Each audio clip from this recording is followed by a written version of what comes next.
எல்லோருக்கும் வணக்கம். நல்ல அழகா லட்டு மாதிரி ஒவ்வொரு சப்போர்ட் இடமா போய் எடுத்து ஒரு நண்பர் 40% லாபம் சம்பாரிச்சிருக்காரு. அதுக்கு பேர் தான் பை ஆன் டிப்ஸ் அப்படின்னு சொல்றாங்க. நல்ல அருமையான சப்போர்ட் இடம். அங்க போய் வாங்கி வச்சுக்கிறது, மேல் நோக்கி வந்தா பிடிச்சி வித்து வச்சிருது. இது மாதிரி கிட்டத்தட்ட ஒரு 40% இந்த 1.5 வருஷத்துல சம்பாரிச்சிருக்காப்ல. ஸோ அப்போ ஃபர்ஸ்ட் என்ன பண்ணுறாங்க, நல்ல அருமையான blue chip companies, large cap கம்பெனிஸாக பார்த்து சூஸ் பண்ணி வச்சுக்கிட்டு அவன் எப்போ கீழே இறங்குறான் அப்படின்ற மாதிரி தேடி பார்க்குறாங்க. அது எப்படியெல்லாம் கீழே போய் உழுகுது, எப்படி சீப்பாக கிடைக்குது அப்படின்ற மாதிரி என்னென்ன மெத்தட்ஸ் இருக்குது அப்படின்னு பார்த்தீங்கன்னு வச்சுங்களேன். ஸ்ட்ரெயிட் ஃபார்வர்டாக ஒரு மெத்தட் இருக்குது. இப்போ ஸ்ட்ரெயிட் ஃபார்வர்டாக ஒரு மெத்தட் என்னென்னா, ஒரு நல்ல கம்பெனி தன்னுடைய ஹையிலிருந்து ஒரு 20% இறங்கும் பொழுதோ 40% இறங்கும் பொழுதோ போய் முயற்சி பண்ணி பார்க்குறது அப்படின்றது ஒரு வகை. இன்னொரு வகை என்ன அப்படின்னு பார்த்தீங்கன்னா, ஒரு 200 டேஸ் மூவிங் ஆவரேஜிலிருந்து ஒரு 15% அல்லது ஒரு 40% இறங்கும் பொழுது முயற்சி பண்ணி பார்க்கறது ஒரு வகை. ஸோ ஒரு ஷேர் மொமெண்டமான ஷேராக இருந்தால் அந்த ஒரு ஹையிலிருந்து 20% கீழே எடுக்கிறதே காப்பாற்றி மேல் நோக்கி கொண்டு வரும். இல்லை நல்ல கம்பெனி தான், பட் அவன்கிட்ட மொமெண்டம் இல்லை, மொமெண்டம் லூஸ் ஆயிடுச்சு, மொமெண்டம் பிரேக் டவுன் ஆயிடுச்சு அப்படின்னா அந்த 2 டேஸ் மூவிங் ஆவரேஜ் கீழே ஒரு 20-40% இறங்கும் பொழுது அவன் ரெக்கவரி ஆகக்கூடிய வாய்ப்பு அப்படின்றது இருக்கு. இந்த மாதிரி தான் பை ஆன் டிப்ஸ் அப்படின்ற முறையில் இன்வெஸ்ட்மெண்ட் பண்ண பார்க்குறாங்க. இன்னும் எத்தனையோ முறைகள் இருக்கு. ஃபிபனோக்கி மூலியமாக ஏதாவது ஒரு சப்போர்ட் ப்ரைஸ் வரும்போதோ அல்லது மந்த்லி அல்லது வீக்லி பிவட் பாயிண்ட்ஸில் சப்போர்ட் ரேஞ்சில் வந்து உழுகும்போது அந்த மாதிரி நிறைய மெத்தடில் கண்டுபிடிக்கிறாங்க. எப்படி பார்த்தாலும் நம்ம நண்பர் வந்து மிக அருமையாக வேலை பார்த்து நல்ல கம்பெனிகளை தேர்ந்தெடுத்து பை ஆன் டிப்ஸ் கீழே இறங்கி வரும்போது ஸ்மார்ட் மணி கான்செப்டில் ரொம்ப ஸ்மார்ட்டாக வாங்கி லாபம் சம்பாரிச்சிருக்காப்புல. இதெல்லாம் ஒரு எக்ஸ்பீரியன்ஸ்.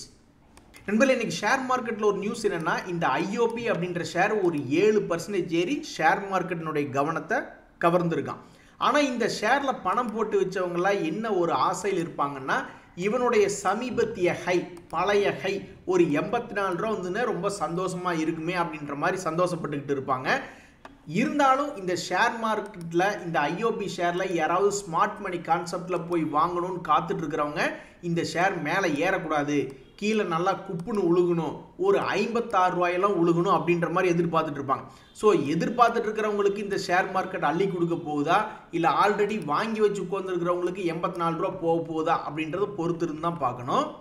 நண்பர்களே, இப்போ நீங்கள் ஒரு மாதம் எலெக்ஷன் ரிசல்ட் முடிஞ்சதுக்கப்புறம் ஒரு மாதம் ஆச்சு. இப்போ நீங்கள் போய் எடுத்து பார்த்தீங்கன்னு வச்சுங்களேன், ஜூன் 4ஆம் தேதி இன்வெஸ்ட்மெண்ட் பண்ணியிருந்தா, லோ ரேட்டில் இருக்கும்போது இன்வெஸ்ட்மெண்ட் பண்ணியிருந்தா ஒரு நல்ல ரிட்டர்ன் அப்படின்றது வந்திருக்கும். இதே இப்படி யோசிச்சு பாருங்கள், ஒரு மாதத்துலேயே இவ்வளோ ரிட்டர்ன் வருது. அப்போ 5 வருஷம் கழிச்சு இந்த எலெக்ஷன், அடுத்த எலெக்ஷன் இனி எப்போ வரும், 2029 தான் வரும் அப்படின்ட்டு இருக்கக்கூடிய நிலைமையில் அப்போ 5 வருஷம் கழிச்சு பார்த்தா எவ்வளவு ரிட்டர்ன் அப்படின்ற மாதிரி யோசிக்கணும். இந்த சமயத்தில் ஒரு எக்ஸாம்பிள் ஒன்று பாருங்கள், ஈக்விட்டாஸ் ஸ்மால் ஃபினான்ஸ் பேங்க் அப்படின்ட்டு. இந்த ஷேர் என்ன பண்ணியிருங்க அப்படின்னு பார்த்தீங்கன்னா, ஒரு மாதத்துக்கு முன்னாடி அது லோ ரேட்டில் தான் இருந்தது, அப்புறம் அது லாபத்தை கொடுத்துட்டு இறங்கிடுச்சு பார்த்தீங்களா. ஸோ அப்போ எந்த ஒரு ஷேர்லையும் லாபம் அப்படின்றது கொஞ்சம் காலத்தில் வருது, அப்புறம் மேபி அது வந்து சைட்வேஸ் பேட்டர்னாக இருக்கும் பொழுது, இது வந்து ஏறுமுக பேட்டர்ன் இல்லை, இது ஒரு சைட்வேஸ் பேட்டர்னாக இருக்கும் பொழுது அவன் மறுபடியும் சப்போர்ட் வந்து மறுபடியும் ஏறுறானா அப்படின்றதெல்லாம் நம்மளுக்கு தெரியாது இல்லையா. ஸோ அப்போ என்றைக்குமே வந்து ஒரு சப்போர்ட்லேருந்து மேல் நோக்கி ஏறி வந்துட்டா வாங்கின ரேட்டுக்கு கீழே விட்டுறக்கூடாது அப்படின்றது ஒரு குறிக்கோள். மேலே போனதுக்கப்புறம் ஸ்டாப் லாஸை ட்ரெயிலிங் பண்ணிக்கணும் அப்படின்றது 2வது குறிக்கோள். ஒரு நல்ல விலை வந்த பிறகு கொஞ்சம் பார்ஷலி ப்ராஃபிட் புக்கிங் பண்ணிக்கணும் அப்படின்றது ஒரு குறிக்கோளாக இருக்கணும். இல்லைன்னா பார்த்த லாபத்தை பூரா விட்டுட்டு கீழே உட்காந்துக்கிட்டு இருக்கிற மாதிரி ஆகிட்டு இருக்கும். ஸோ 5 வருஷம் கழித்து பார்க்கும்பொழுது 2 வருஷம் கழித்து நல்ல லாபம் கொடுத்துட்டு அடுத்த 3 வருஷத்தில் இப்படி கோபுரம் மாதிரி சரிஞ்சிட்டான்னா அப்புறம் கும்பா குட்டி தான். நண்பர்களே, பைபேக்குகளை பொறுத்த வரைக்கும் ஒரு சந்தோஷமான நியூஸ். ஜிபிஐஎல்னு ஒரு ஷேர், அது ஒரு பைபேக்கு அப்ளை பண்ண ஒரே ஒரு ஷேர், அதை திருப்பி வாங்கிக்கிட்டாங்க. ரொம்ப சந்தோஷம் தான். எப்படியோ மொபைல் ரீசார்ஜ் செய்யறதுக்கு உபயோகமாகும். ஒரு மாதத்துக்கு ஒரு 3 பைபேக் வந்துச்சுன்னா கூட போதுங்க. ஒரு 300-300 அல்லது 500-500 ஒரு 1500 ரூபா சம்பாரிச்சு கொடுத்தானுன்னா கூட இந்த மொபைல் ரீசார்ஜ் பண்ணுறதுக்கு ரொம்ப உபயோகமாக இருக்கும். இப்போ இந்த ஆரோ ஃபார்மா அப்படின்ற ஷேர்னுடைய பைபேக் 1400 ரூபா அந்த ஷேர் ப்ரைஸ் இருக்கும்போது நியூஸ் வந்திருக்கு. பட் இது ஒரு டெண்டர் ரூட் வழியாக, அதாவது நம்ம அப்ளை பண்ணுறோம், அவங்க கம்பல்சரி நம்ம கிட்ட இருந்தால் வாங்கிக்கணும், ஓப்பன் மார்க்கெட்டில் போய் வாங்கக்கூடாது அப்படின்ற மாதிரி இருந்தால் மட்டும்தான் நம்மளுக்கு ஒரு பிரயோஜனம். ஸோ ஆரோ ஃபார்மானுடைய பைபேக்னுடைய நியூஸ் இனிமேல் தான் வரணும். இந்த சமயத்தில் நண்பர்களே, இது கவனித்து பார்த்தீங்களா, அதாவது கருங்குகைன்னு கூட விடுங்க, கருங்குகைக்குள்ள கொண்டு போய் பணத்தை போட்டோம்னா திருப்பி எடுக்க முடியுமா? முடியாது. கருங்குகை கூட விட்டுருங்க, கருந்துளை எடுத்துங்க. அதாவது பிளாக் ஹோல் வந்து என்ன பண்ணுதுன்னா அதுக்குள்ள எண்ணத்தை போட்டாலும் உள்ள உறிஞ்சி வச்சுக்குது அப்படின்ற மாதிரி நம்மளுடைய கேபிட்டல் மார்க்கெட் என்ன பண்ணுது, எத்தனை வகையில் பணத்தை உறிஞ்ச முடியுமோ ஐபிஓ மூலியமா. இப்போ கூட சமீபத்தில் டாடா டெக் ஐபிஓ வந்து எத்தனையோ பணத்தை உள்ள உறிஞ்சி போட்டுச்சு ஷேர் மார்க்கெட்டுக்குள்ள. எல்ஐசியும் அதே மாதிரி தான், எத்தனையோ ஐபிஓக்கள் மூலியமா பணத்தை உறிஞ்சி ஷேர் மார்க்கெட்டுக்குள்ள போட்டுறான வெளியே பப்ளிக் கிட்ட இருக்கிற பணத்தை. அதே மாதிரி ரைட்ஸ் இஷ்யூ மூலியமா அடிஷ்னலாக பணம் ரைஸ் பண்ணி பணத்தை தூக்கிக்குள்ளே போட்டுக்கிறாங்க. எப்படியெல்லாம் பணத்தை வந்து உறிஞ்சிக்கிட்டே இருக்காங்க. இருந்தாலும் மக்கள் சலிக்காமல் இப்போ பாருங்க, நியூ ஃபண்ட் ஆஃபர்ஸ் மியூச்சுவல் ஃபண்டுகள் வழியாகவும் ஒவ்வொரு நியூ ஃபண்ட் ஆஃபர்ஸும் 200 கோடி 500 கோடி 1000 கோடின்னு எல்லாம் பணத்தை உறிஞ்சுறாங்க பொதுமக்கள்கிட்ட இருந்து. லாபம் வருது இல்லை நான் சொல்லல, பட் இருந்தாலும் எவ்வளவு பணப்புழக்கத்தை குறைக்கிறாங்க பார்த்தீங்களா? ஸோ ஒரு வகையில் இன்ஃப்ளேஷனை குறைக்கிறதுக்கு இந்த ஷேர் மார்க்கெட் அப்படின்றது உதவிகரமாக இருக்குது.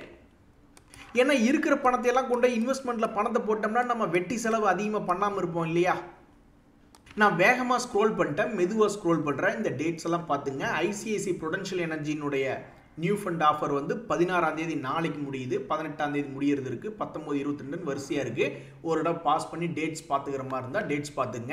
அப்புறம் எப்போவுமே நிறைய பேர் என்ன பண்ணுற தப்புனா, அப்புறம் ஐபிஓக்கள் முடிகிற அன்னைக்கு போய் அப்ளை பண்ணி கடைசியில் லிங்க் வராமல் போகிற மாதிரி நிறைய பேர் கடைசி நாள் அடாடா விட்டுட்டோமே அப்படின்ற மாதிரி இருப்பாங்க. ஸோ இது ஒரு ரிமைண்டர் எடுத்துங்க, என்னென்ன நியூ ஃபண்ட் ஆஃபர்ஸ் இருக்குது அப்படின்னு பார்க்குறக்கு. நண்பர்களே, ஷேர் மார்க்கெட்டில் ஒவ்வொரு முறையும் ஒரு மாதிரி பயமும் வரும், அதே சமயம் நம்பிக்கையும் பிறக்கும். இந்த ஐடிபிஐ பேங்க் பாருங்க, சமீபத்தில் ஒவ்வொரு முறையும் சப்போர்ட்டில் ஒரு 11% இறங்க வேண்டியது, அப்புறம் ஒரு 10% ஏற வேண்டியது, இறங்க வேண்டியது, இப்படியே பண்ணிக்கிட்டு இருந்தா இப்போ மறுபடியும் இந்த ஐடிபிஐ பேங்க் வந்து ஒரு சைடுவேஸ் சேனல் பேட்டர்னுடைய ஹையில் வந்து நிற்கிறான். இப்போ இதுக்கு மேலே உடச்சி மேல் நோக்கி போகுமா அப்படின்ற ஒரு நம்பிக்கையும் பிறகுது. அப்போ மறுபடியும் கீழே 10% இறங்கி 80 ரூபாய்க்கு போவானா அப்படின்ற ஒரு கேள்வி வருது. 80 ரூபாய்க்கு போனாலும் சந்தோஷம்தான். இந்த சமயத்தில் ஏடிஎஸ்எல் அப்படின்ற ஷேர் 10% அப்பர் ஃப்ரீஸ் ஆகிருக்குங்க. இந்த ஏடிஎஸ்எல் 10% ஏன் ஏறுச்சு? எத்தனையோ ஷேர்கள் எதுக்கோ ஏறுறான். அப்போ ஏன் ஏறுறான் அப்படின்றதுல இந்த ஏடிஎஸ்எல்ல ஒரு போஸ்ட் மார்டம் மாதிரி நீங்கள் எடுத்து பார்த்தீங்கன்னு வச்சுங்களேன். இந்த ஏடிஎஸ்எல் எப்படி ஏறுச்சு அப்படின்னு பார்த்தீங்கன்னா, இவன் 200 days மூவிங் ஆவரேஜ் அப்படின்னு ஷேர் மார்க்கெட்டில் ஒரு கான்செப்ட் சொல்கிறாங்க. ஸோ அந்த ஷேர் இவனுக்கு ஒர்க் ஆயிருக்கு. ஒர்க் ஆகாமல் நிறைய ஷேருக்கு போகுது. இந்த இடத்துல சப்போர்ட் எடுக்காமல் தொங்கின்னு கீழே போயிடுறான்னு. பட் இருந்தாலும் இந்த ஏடிஎஸ்எல் அப்படின்ற ஷேருக்கு இந்த 200 days மூவிங் ஆவரேஜ் சப்போர்ட் கொடுத்து அவன் 160 ரூபாயிலிருந்து 240 ரூபா இருக்கிறதுலே உச்சத்தில் கொண்டே உட்கார வச்சிருக்காங்க. இப்போ நம்ம பார்த்த எக்ஸாம்பிளில் ஏடிஎஸ்எல் கீழே சப்போர்ட் எடுத்து மேல் நோக்கி போச்சு. அப்போ வேறு ஏதாவது பங்குகள் வந்து கீழே அடிவாரத்தில் இருக்கா அப்படின்னா, இந்த பிஎஸ்சி அப்படின்ற ஒரு ஷேர் ஒன்று இருக்குது. அந்த பிஎஸ்சி அப்படின்ற ஷேர் இதே மாதிரி ஏடிஎஸ்எல் மாதிரியே ஒரு 200 days மூவிங் ஆவரேஜ் கிட்ட சப்போர்ட் எடுக்கிறான். ஆனால் 6 மாதம் கழித்து பார்த்தா தான் தெரியும் இது சப்போர்ட் எடுத்து ஏடிஎஸ்எல் மாதிரியே மேல் நோக்கி ஏறி வந்துச்சா அல்லது கீழே வந்துச்சா அப்படின்ட்டு. ஸோ இப்போதைக்கு இதில் என்ன ஒரு நியூஸ் தகவல் அப்படின்னு பார்த்தீங்கன்னா, 200 days மூவிங் ஆவரேஜ் கிட்ட இருக்கக்கூடிய ஸ்டாக் பிஎஸ்சி அப்படின்றது இந்த நியூஸ் மூலிமா நம்ம தெரிஞ்சுக்கிறோம். அடுத்து நம்ம பார்க்கக்கூடிய இந்த ஹெச்டிஎஃப்சி ஏஎம்சினுடைய Q1 ரிசல்ட் வந்துடுச்சு. இனி எங்காவது இவன் கீழே இறங்குவானா? ஷேர் மார்க்கெட்டில் நல்ல நல்ல ஷேர்கள் ஏதாவது ஒரு காரணத்தினால கீழே கிடப்பானே. இந்த ஹெச்டிஎஃப்சி ஏஎம்சி அப்படின்ற பங்கு 2023 போன வருஷம் தான் 1600 ரேஞ்சில் இருந்தான். இப்போ பணத்தை டபுளுக்கு மேலே பண்ணி விட்டுட்டான். இனி மறுபடியும் 4000லிருந்து 50% கீழே இறங்கி நீ 2000க்கு வா அப்படின்னு எதிர்பார்த்தா வருவானா? இந்த ஹெச்டிஎஃப்சி பேங்க்கை நான் போட்டு வச்சிருக்கேன், ஹெச்டிஎஃப்சி ஏஎம்சி போடுற பாருங்க. இப்போ பாருங்க, ஹெச்டிஎஃப்சி ஏஎம்சின்னு போட்டால் ஹெச்டிஎஃப்சி ஏஎம்சி வந்துடுது, ஹெச்டிஎஃப்சி பேங்க்குன்னு போட்டால் அது பேங்க்குக்கு போயிடுச்சு. சரி, ஓகே. அதாவது இந்த பிஎன்எல் அப்படின்றது நீங்கள் எடுத்து பாருங்க, அவன் எங்காவது ஒரு லாஸ் மேக்கிங் கம்பெனியாக இருந்திருக்கான். இன்ஃபேக்ட் இவனுடைய ப்ராஃபிட் ஏர்னிங் க்ரோத் அப்படின்றது வளர்ச்சி பாதையில் இருந்திருக்கு.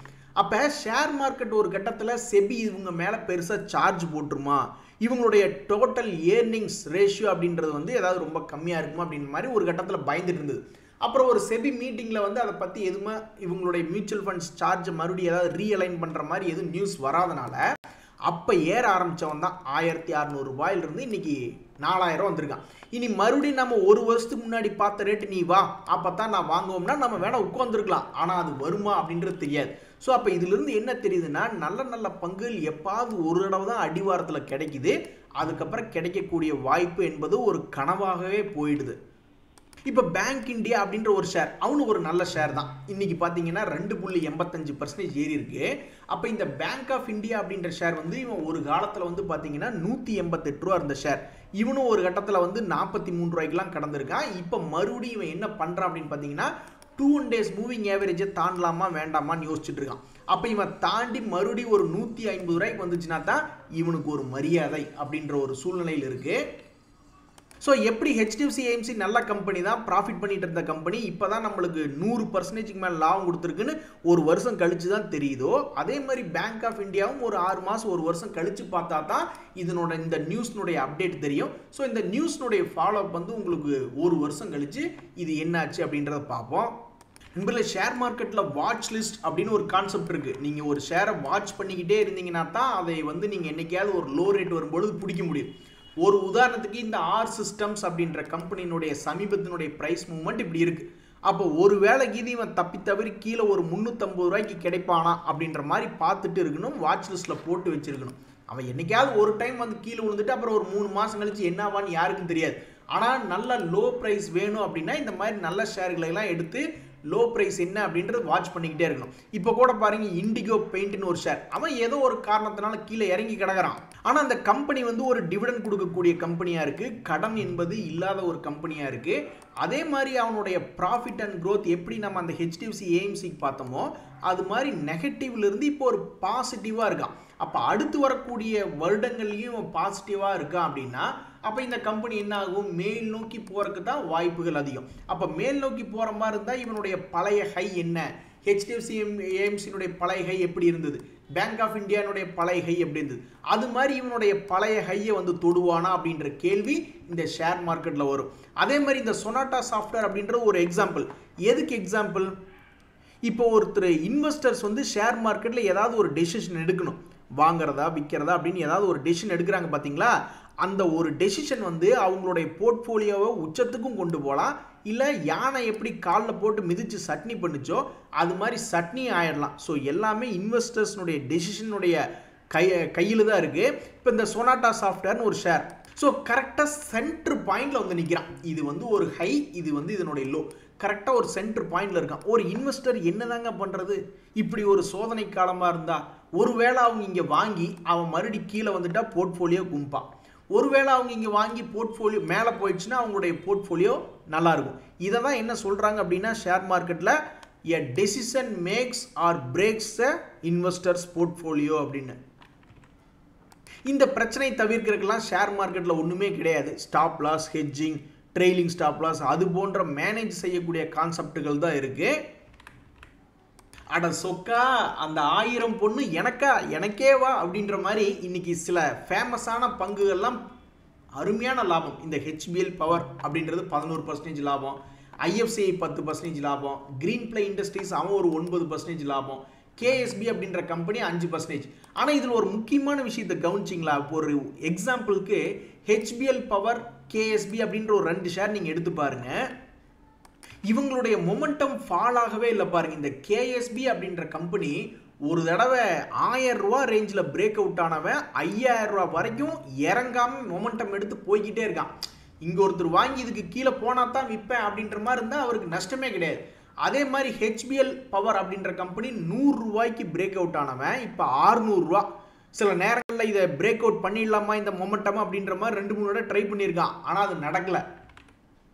ஆனால் என்ன ஒரு வருத்தமான விஷயம் அப்படின்னா இப்போ ஷேர் மார்க்கெட் ஒரு குரூப்பாக மேலே ஏறி வந்துட்டானுங்க.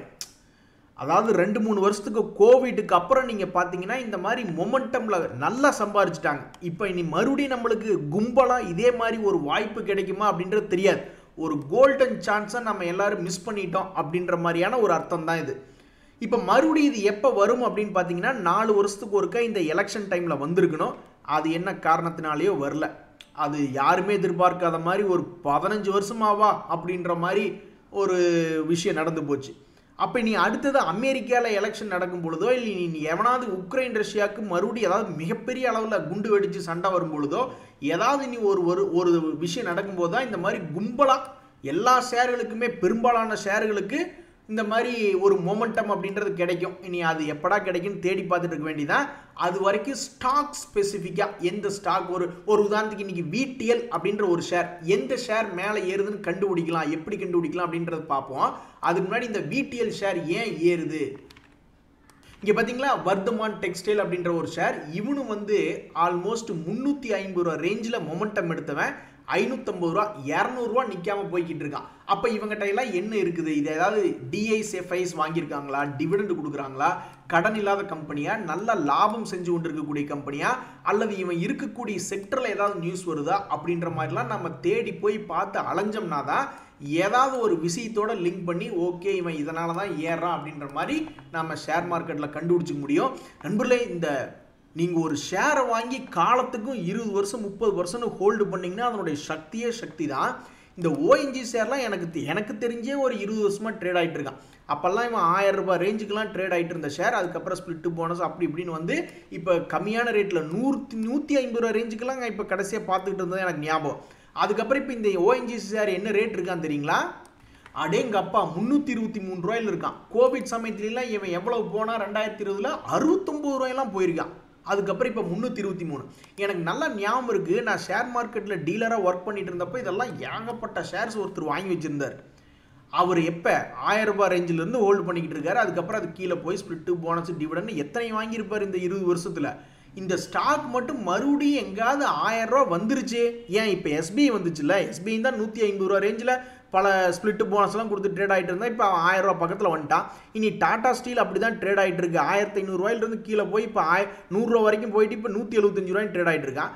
திடீர்னு பை லக் இன்னொரு 2-3 வருஷத்தில் அல்லது சில வருடங்களில் எதிர்காலத்தில் திடீர்னு இவன் 1000 ரூபாயெல்லாம் வந்துட்டான்னா அப்பா லாங் டைமில் ஹோல்டு பண்ணி வைக்கிறவங்களுக்கு உண்மையிலேயே சரியான பவர் தான் ஷேர் மார்க்கெட். நண்பர்களே, ஷேர் மார்க்கெட்டில் காத்திருப்பது, எதிர்பார்த்து காத்திருப்பது அப்படின்னா என்னென்னா, இப்போ ஏதாவது ஒரு ஏஞ்சல் ஒன் அப்படின்ற ஒரு ஷேர் நல்ல ஷேராக இருக்கலாம். அதே சமயத்தில் இந்த ஷேர் வந்து ஆல்மோஸ்ட் ஒரு 10-15% வந்து 2 days மூவிங் ஆவரேஜ் கீழே இறங்கியிருக்கு, ஒரு குறிப்பிட்ட சப்போர்ட் எடுத்திருக்கான். அப்போ இவன் மறுபடியும் இந்த ரெசிஸ்டன்ஸ் வரைக்கும் வருவானா, 2400 அல்லது 2500 வரைக்கும் வருவானா அப்படின்னு எதிர்பார்த்து காத்திருக்கிறதா ஷேர் மார்க்கெட்டில் எதிர்பார்த்து காத்திருக்கிறது அப்படின்ற ஒரு அர்த்தம். அது இப்போ இந்த ஏஞ்சல் ஒன் அப்படின்ற ஷேர் மூலிமா பார்த்தோம். அதுக்கப்புறம் இன்னைக்கு கடைசியாக நம்மளுடைய மார்க்கெட் எப்படி இருந்தது அப்படின்னு பார்த்தீங்கன்னா, அக்கா தங்கச்சிங்க எல்லாருமே அழகு தான், ஆனால் வாய்ப்பில்லை ராஜா அப்படின்ற மாதிரி டோட்டலாக நம்ம மார்க்கெட் ஃபுல்லாகவே ஏற்றிருக்காங்க. அதாவது லார்ஜ் கேப் மட்டுமே இருக்கக்கூடிய Nifty 50 index, Nifty next 50 index, small cap, mid cap, micro கேப்னு எல்லாமே இன்னைக்கு பாசிட்டிவ் மொமெண்டம்லாம் இருக்குது. ஆனால் இத்தனையும் கொண்டே காசு போட நம்மகிட்ட இருக்கா? ஏதோ ஒன்றை தான் செலக்ட் பண்ண முடியும். அப்படி அந்த வகையில் நீங்கள் எதை செலக்ட் பண்ணி வச்சுருக்கீங்கன்னு தெரில. ஒவ்வொருத்தருடைய போர்ட்ஃபோலியோ ஒவ்வொரு மாதிரி கன்ஸ்ட்ரக்ட் பண்ணியிருப்பீங்க. ஆனால் இன்றைய நாளில் எல்லாத்தினுடைய போர்ட்ஃபோலியோ ப்ளஸில் தான் இருக்கும்.